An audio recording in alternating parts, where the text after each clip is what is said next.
Okay, so I'm going to start working on the joinery on these posts for the porch.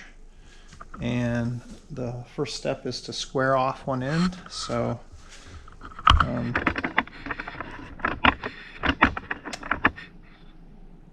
I cut that as deep as I could on my miter saw. So now I have to finish that with the skill saw. Take my square, make these lines go around.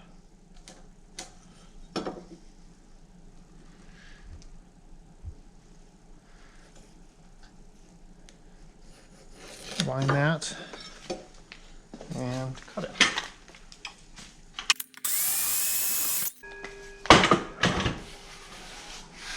It's pretty good.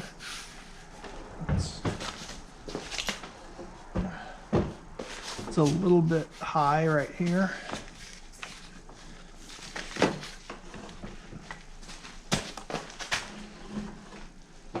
See if you can see that.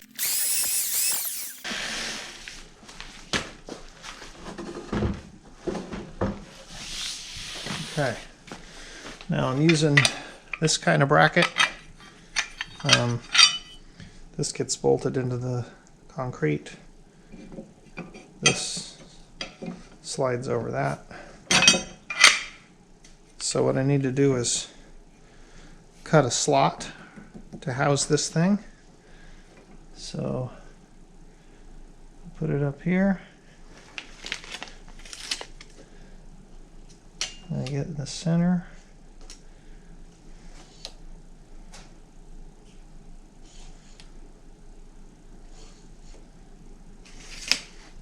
Take my pencil, drill holes. And then on the other end, I'm going to find the center. 2 1/8. 2 1/8. Not a bad idea to check it.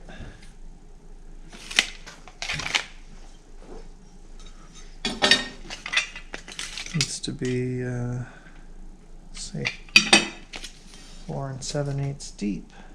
Not where I have it.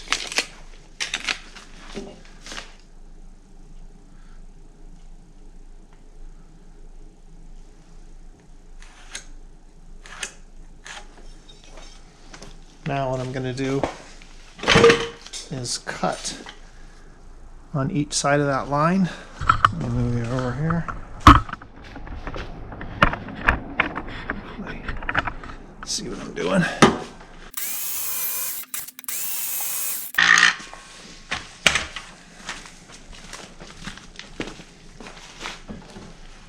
Move this over.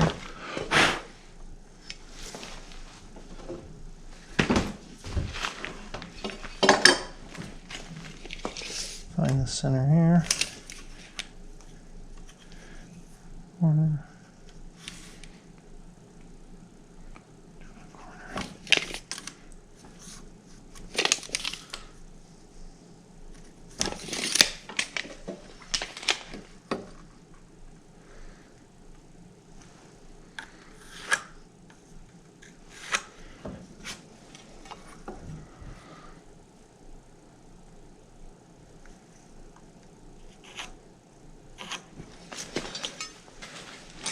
All right, do the same thing here.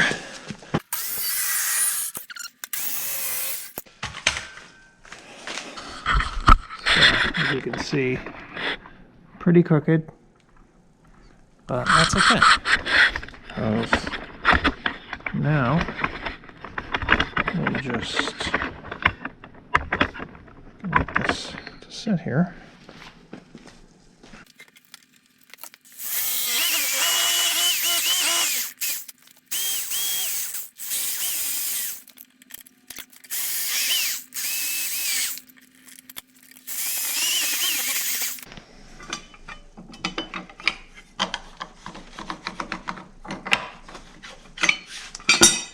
Okay, but I changed my mind.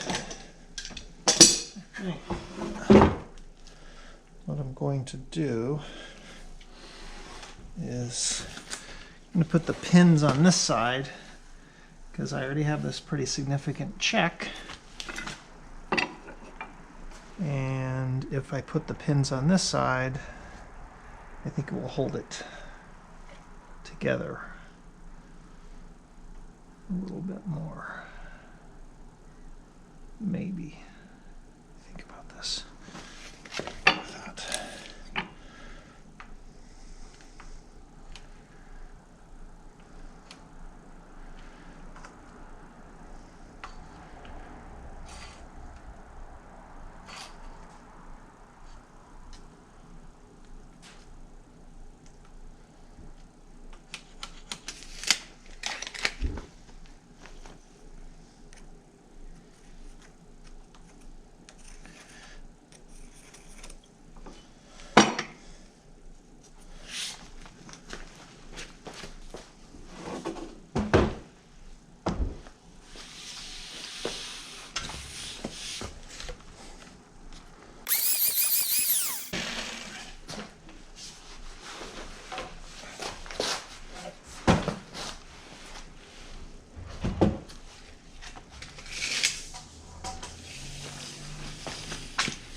Okay, so got the bottom end done. Now on the top where the beam goes, I'm just going to do a mortise and tenon joint because this wood is really pretty green still, and as it shrinks down, I think the mortise and tenon is going to hold a lot better than some other kind of bolts or whatever.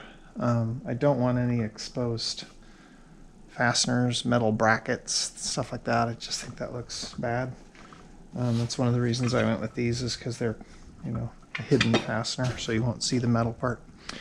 Anyhow, cut this to length and then make a tenon on the end of that. So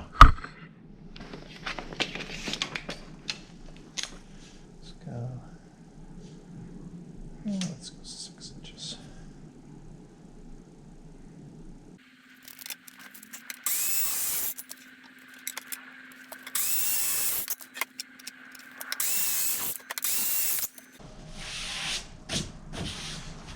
Okay, so I'm going to cut about 1.5 inches down these sides.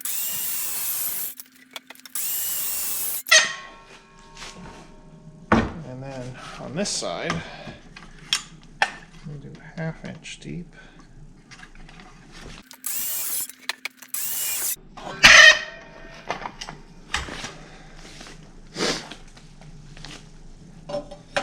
So 1.5 inches here. I'm 1.5 inches here.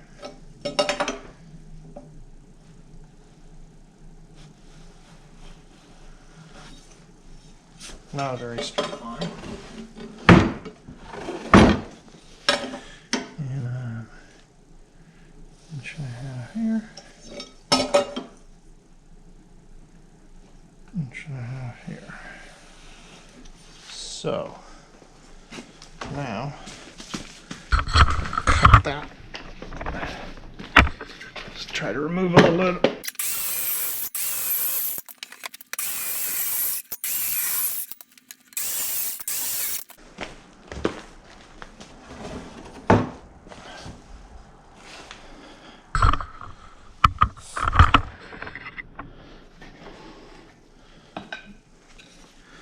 always start a little inside there.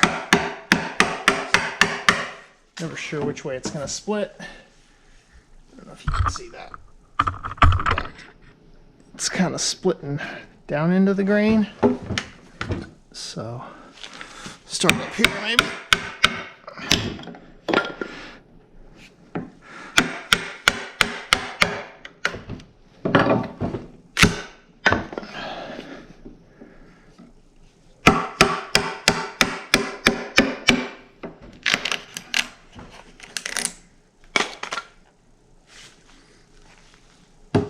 That's going to be a big pain. This side's a little better.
I made a little jig to check the depth on the tenon by just attaching a couple pieces of 2x together, and then I could just slide that longer piece along and check the depth.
sometimes when I'm doing a little rougher work, I like to chamfer the edges of the mating surfaces, just because, especially in this case, over time, things are probably going to move, things are going to open up.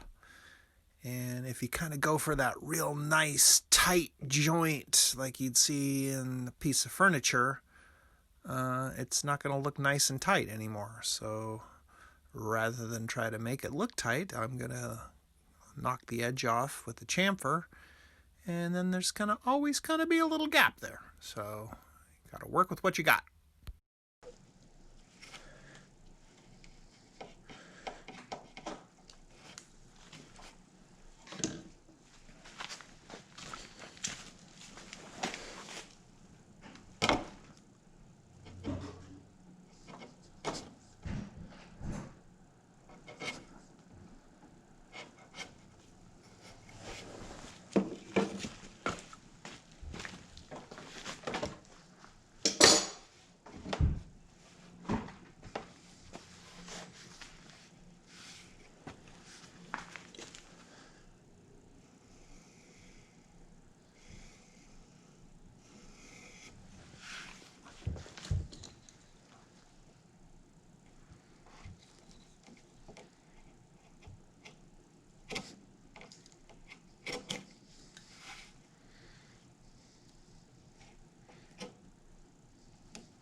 Just a quick explanation here. The post that I just finished up, as you see, it has 2 tenons. That post is going to be in the middle, or I should say that post is not going to be at the end. And so this post, there's going to be a beam break in it, and so I wanted to have 2 tenons, 1 tenon in each end of the beam. And of course the post that's on the outside just has a full tenon, just a single tenon that's basically twice as wide as this double. So now I'm going to move on to the beam, and as you'll see here, I'm going to start on the end that's going to rest on this post, meaning it's going to have 1 narrow tenon, and I'm going to do a little joinery on it, so when it comes time to set the next beam, it's just going to nestle right in to this beam, and then nestle onto one of the tenons here. I am sacrificing quite a bit of strength with these fairly skinny tenons.